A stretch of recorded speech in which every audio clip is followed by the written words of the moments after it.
It is so different. I sometimes say makgeolli is kind of like sake on crack. This is the Drinking Buddy Show, where we explore food, craft beverage pairings, and the entrepreneurs and tastemakers behind them. I'm Frank Rogers, founder of Drinking Buddy Artisan Snacks, and on today's show, I'll be chatting with Yong Ha Jeong, brewer and founder of Yongha Brews, learning about Korean sool, or alcohol, and its fascinating, sometimes underground history. And then we'll hear Yongha's hopes for a future microbrewery and a position for makgeolli among globally popular beverages. Yongha grew up in Los Angeles, and like many Koreans and Korean Americans, enjoyed beverages like makgeolli and soju. Her grandmother had brewed makgeolli at home, in secret, as a side business on her farm. When Yongha went to Korea to study traditional music, she became aware of a renaissance in Korean alcohol making, leading to her own apprenticeship. She now shares her knowledge here in Los Angeles. I've just been focusing on alcohol because I want to eventually open a brewery. I would have some teaching stints here and there. Mostly it's Korean Americans in their 30s and 40s who want to engage with some sort of Korean food activity. People are used to the plastic bottle makgeolli and they want to try something else. They want to be able to make it at home. And most Korean families, they know someone in the family had made makgeolli a long time ago. Like someone's granny made it, for sure. They all made it in secret. Now, the way they make it is very, very different. I can teach you how to make granny makgeolli, but we could also make different kinds of alcohol. So during Korea's Prohibition era, let's say post-war, so during the colonial period, you can't brew at home. Home brewing is illegal. And then brewing with rice became illegal. So what did people do? They needed booze to give to their spirits, and people wanted booze, so people would brew in secret. And normally they would take a month or longer to brew, to ferment. But to reduce your chances of violating laws, you would try to brew as fast as possible. It's not the ideal way of making alcohol. Let's say you do it in 3 days, you do it in a week. And that will be very different from taking the multiple steps in Korean alcohol and sake. You don't just cook the rice, add the fermentation starter, and let it turn to alcohol. You have these different steps. You let the yeast colony grow, and then when the yeast are ready to eat, then you add more rice. So you have these steps, and all of that had to happen in one step. I think the assumption people have is that because I'm ethnically Korean, I'm doing this to find heritage, which is not exactly the way I approach what I do. I have people coming to me all the time and asking me, oh, when can we have a sool class? And can we brew? And they want to share and they want to practice what we call, I guess, heritage or tradition, because it's so far removed from our everyday life. And I think when people ask me, oh, are you doing this because you are Korean or you're seeking heritage or connecting to your motherland, it's hard for me to answer directly. What got me into Korean alcohol was totally gratuitous. I was in Korea working on my doctoral dissertation research. I was working on a PhD on ethnomusicology, anthropology of music. And I was looking at a tradition called pansori. It's a solo singing storytelling tradition with a single barrel drum accompaniment. So I was looking at this reemergence or reconstruction of this pansori tradition in the 21st century among the pansori stakeholders, trying to re-engage with this tradition, but also to make sense of it for contemporary Koreans for whom old traditional Korean music is totally foreign to them, because most Koreans are not living in 19th century or 15th century Korea. The idea that Korea is of this other thing and we in the West, or we're living in modernity, there's sort of like dichotomy. Some people seem to have these binaries, but Korean alcohol tradition, the last 100 some years has been so tumultuous that Korean alcohol has changed tremendously. Yongha takes us through the history of Korean alcohol brewing, from a traditional homebrewed beverage to an underground one. But that is interesting because I wouldn't even say that's not traditional, because it also depends on how you view tradition. So in the traditional sense, if you're saying before industrialization, before the Japanese colonials brought so-called modernity to the Korean peninsula. Korean alcohol was produced in the home and mostly produced by the elites. It wasn't like every home had their secret brew recipe and handing it down. It's not quite like that. Imagine in the 19th century, 18th century, most Koreans were very poor. Most of them were peasants. One of the most prized, heavily referenced documents authored by a woman in the 17th century. She was of elite class. She was a yangban, and she wrote a book to give to her daughter-in-law on Korean foods and drinks. And about a third of the 50-some recipes are alcohol recipes. So that just shows how important Korean alcohol was in the Korean food world. And you had to do this because you had to respect your ancestral spirits, lest you want bad harvests. You offer alcohol to your dead ancestors because you want to give them the best foods. And there are a lot of Koreans who did not have access to food, not enough rice. So not every household was able to produce alcohol in the same way. Although there were a large minority of very wealthy elites, the madams of those households would supervise the alcohol making, and probably the peasants were making the booze. So you would have nigore sake, then you have the filtered sake. So if you think about that equivalent in Korean alcohol, very coarsely filtered, the nigori is the makgeolli. The elites would give it to their workers. And then they would get the clear version, the amber clear alcohol, which is what you call yakju or cheongju. And when you distill that, that becomes soju. But of course, the soju that we're familiar with in the grocery stores in the green bottles, that is not the soju that they drink. First of all, the green bottle soju you get at H Mart isn't made with rice. It's made with the cheapest starches available, taro, potatoes. It's just like food grade ethanol. And Koreans, after the Korean War, were very poor and people need booze.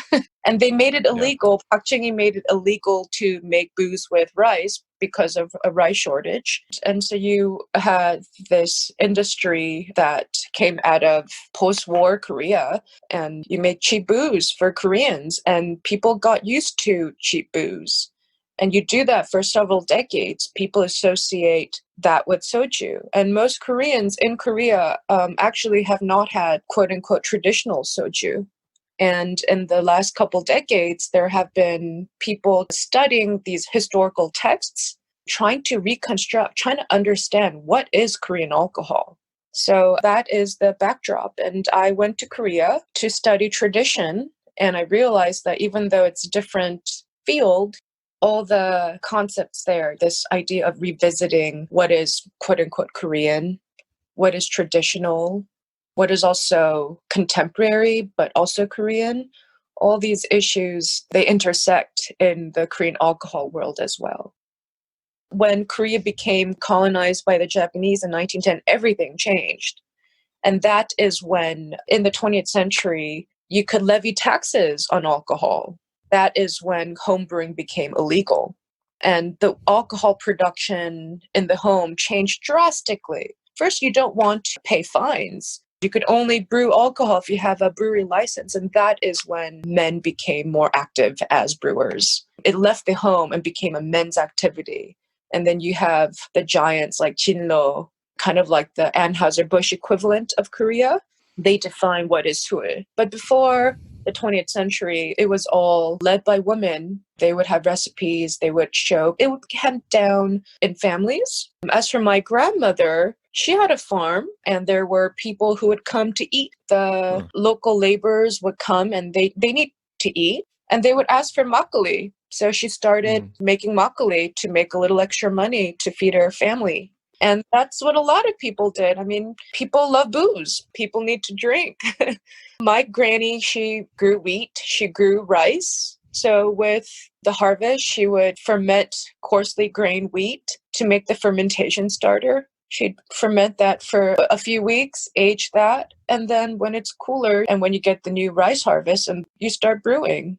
And this is a wild fermentation process, right? It's very wild, yes. So you're familiar with koji, right? Koji is single Yeah, strain mold.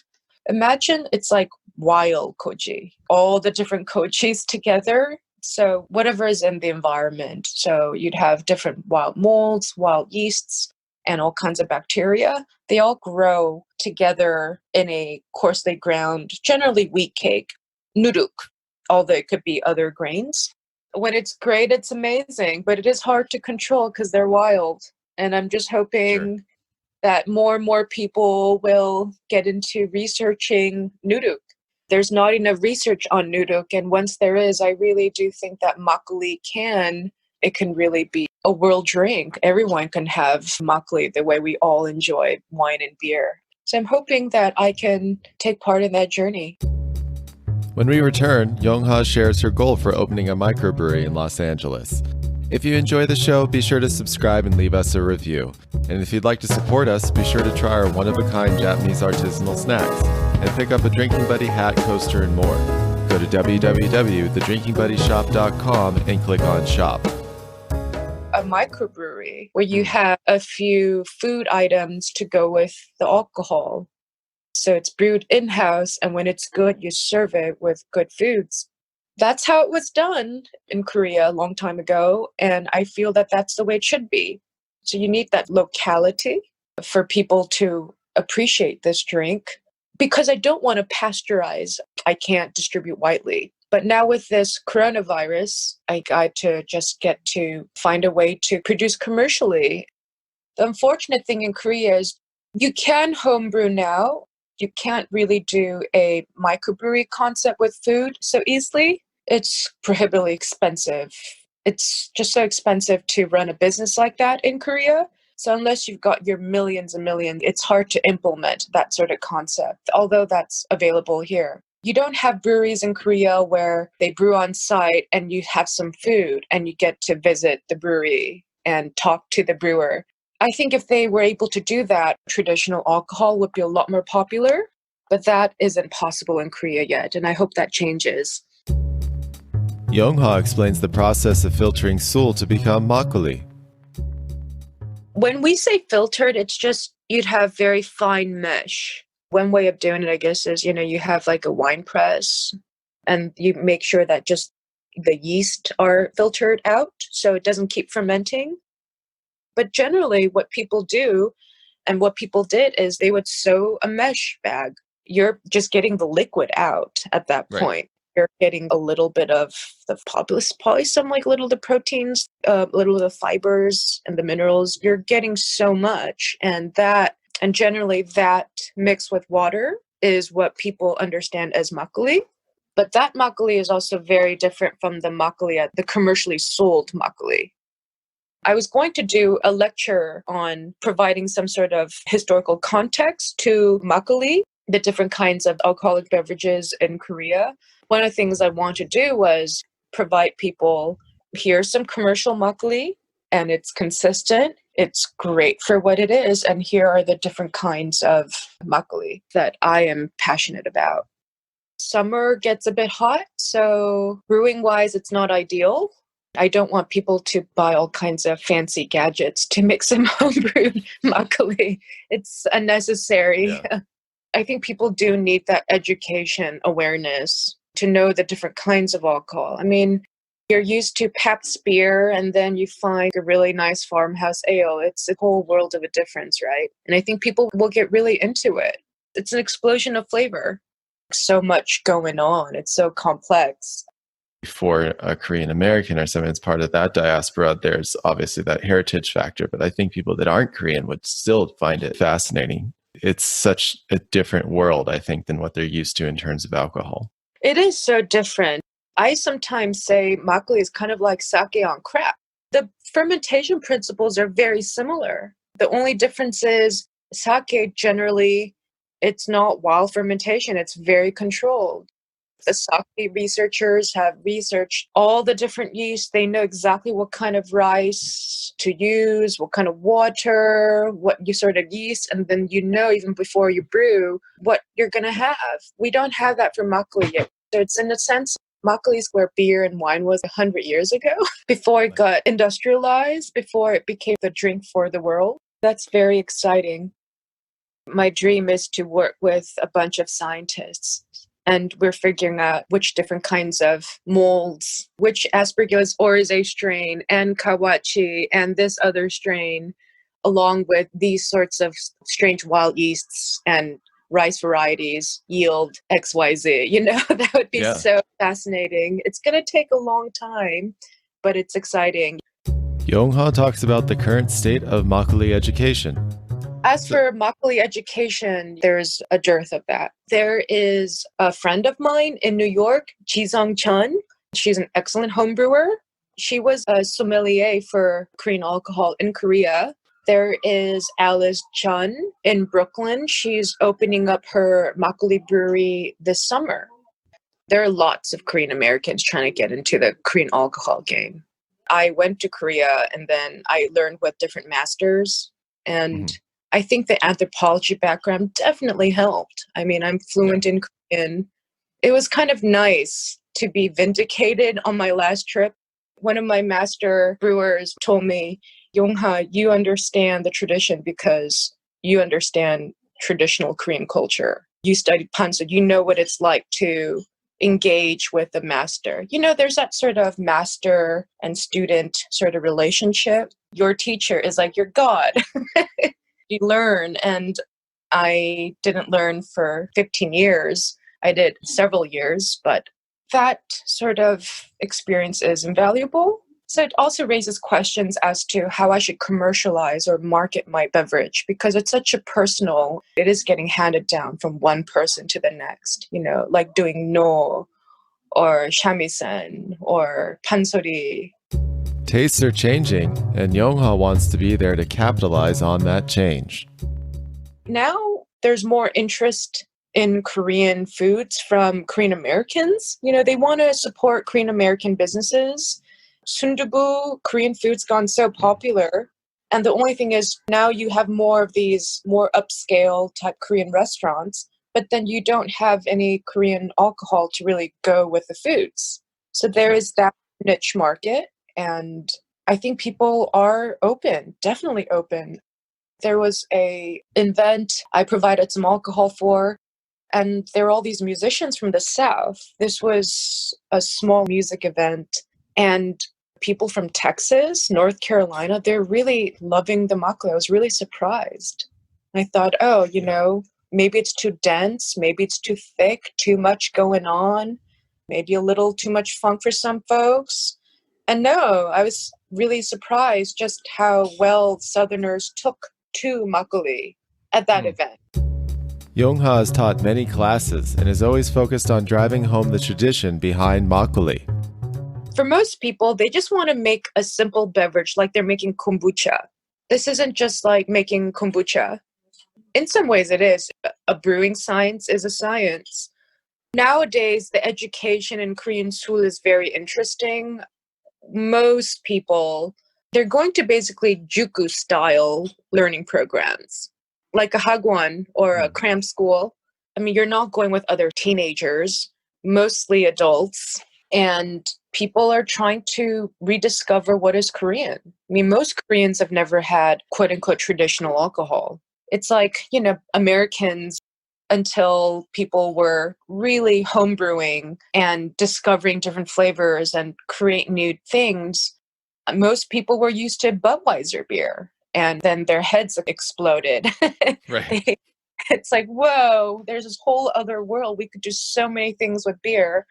And in the Korean context, there are lots of Koreans trying to rediscover. They're studying the historical texts, trying to understand what is Korean beverage, what is Korean alcohol. So there's a movement of people studying that, and the forerunners of that, I've learned from those forerunners. So while it is traditional, it's a different sort of tradition. It's like a new tradition that came out of the desire to have tradition, if you will. And it's exciting that one of the seminal texts on Korean alcohol was authored in the 1600s. I fancy the idea of going through some of those recipes and teaching people how to execute them, read them, and execute those recipes. That'd be amazing. the academic's dream come true.